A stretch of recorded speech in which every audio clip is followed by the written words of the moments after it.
Hi friends, good morning అండి. ఈరోజు ఈరోజు ఏంటంటే ఈరోజు మా ఇంట్లో స్పెషల్ అటుకుల దోశ చేశానండి. అది ఎలా చేశానో చెప్తాను.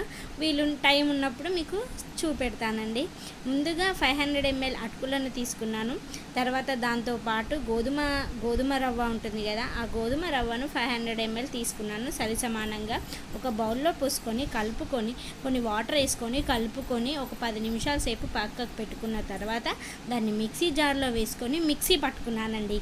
మిక్సీ పట్టుకొని పక్కకు పెట్టుకున్నాక అందులో ఒక చిన్న స్పూన్ అంత ఉప్పు, చిన్న స్పూన్ అంత కారము, ప్లస్ కొంచెం జీలకర్ర, ప్లస్ కొత్తిమీర, కరివేపాకు, ప్లస్ ఆనియన్ మిర్చి 2 మిర్చి వేసుకున్నాను. ఒక చిన్న ఆనియన్ కట్ చేసుకొని అందులో వేసుకున్నానండి.